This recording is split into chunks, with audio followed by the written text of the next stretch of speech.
Wow. The economy is really having a hard time getting on track. It sure is. Do you ever wonder why we work so hard, and this country produces so much wealth, and still we go deeper into debt, and have to borrow more all the time? Well, I think it's because we just buy things we cannot afford, isn't it? But that's not all there is to it. The real reason has to do with how money is created. What do you mean? Okay, so, for something to exist, it has to be created, right? I suppose that's true, or it wouldn't exist. I see what you mean. Right, well, money is no different. If it exists, it had to be created. That's where the most important things in finance take place, at the point of money creation. For example, our money is created when a loan is made. A loan to a business, a government, or an individual. When that loan is made, the bank never loans out depositors' money, but instead creates brand new money to loan. But I thought the banks loaned out depositors' money. No, they create brand new money when they make a loan. Besides, if you think about it, if they did loan out a depositor's money, say, for a home loan, then the depositor could not get their money until the home was paid for. Sometimes that's 30 years. That, of course, would be unacceptable to the depositor. That has to be true because I never see any of my accounts drawn down and a notice from the bank that my money went to someone else to buy their home. Right. That's because banks create new money when they make a loan. So, wait. If all money is created as a loan, then how do we get the needed money to pay the total debt? We cannot just borrow more and get out of debt that way. Well, common sense would tell you that you cannot borrow yourself out of debt, and yet, that's what they are doing. In addition, when a loan is made, only the principal is created. What? Say that again. I said when a loan is made, they only create the principal. Look. When you borrow $10 at 10% interest, the bank creates a new $10. But before you even leave the bank, you owe $11. The bank never creates the extra dollar you owe in interest. Wait. If I am hearing you right, that means that the money to pay interest on our debts does not actually exist in the system. Exactly. And that means that there is always more debt than money to pay it.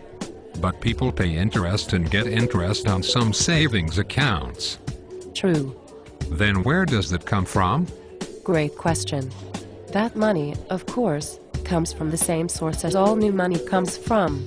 Another loan, made by a commercial bank, somewhere in this system.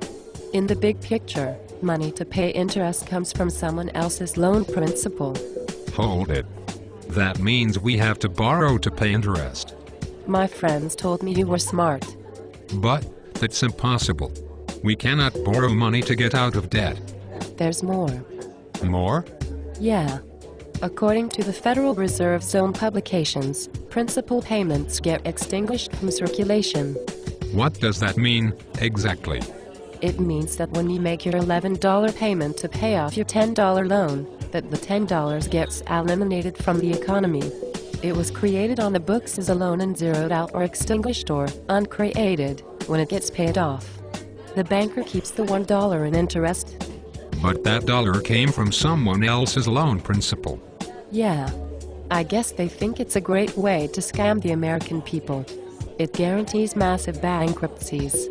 This money leaving the economy, when principal payments get extinguished, creates an incredible draw on the economy and is the reason they have to continually try to replace it with new loans, like the bailouts, stimulus packages, and now we even have the Federal Reserve creating money to buy U.S. government securities, driving the American people even deeper into debt.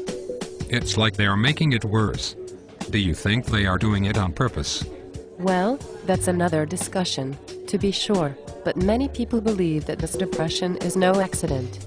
And it needs to be fixed soon. There are many millions of Americans out of work and have their lives on hold, just hoping for things to turn around. So, back to the money supply issue. If we used debt for money and we paid off all the debts, there would be no money. Right? Yep. That's right. This is a huge scam. There needs to be a way to fix this. Fortunately, there is a great way to fix it.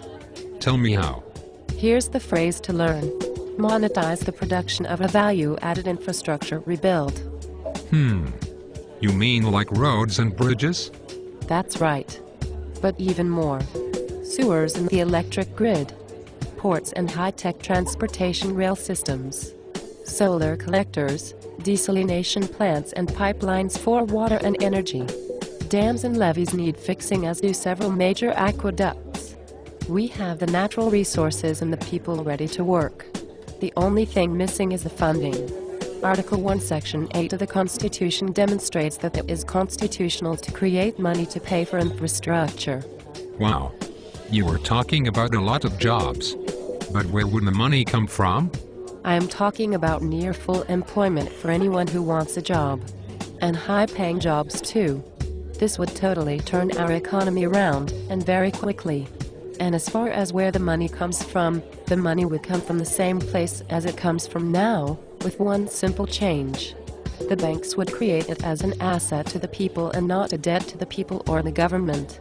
The people do the work and get paid the same way as they do now. But the government does not have to borrow money to get the value-added infrastructure rebuild started. Instead, they monetize the bid value of the project and the bank creates the new money debt-free. Then they deposit the new money into the state transportation account. The bid process and everything stays the same. That is simple, really. It is simple. And the financial infrastructure to do it is already in place. As I said, it just takes passage of a bill authorizing a small accounting change. The bill was already introduced in Minnesota and has had hearings in the Minnesota House and Senate. It's constitutional, non-inflationary, and would be highly effective. The Minnesota Senate bill number is Senate File 65. You can read about it at moneyaswealth.blogspot.com. It sounds very cool. I came in here for some coffee. I've still got a few minutes. Would you like to have a seat with me and tell me some more on how this would work? Sure, I'd like that. I'm having some tea. Maybe we can sit over there.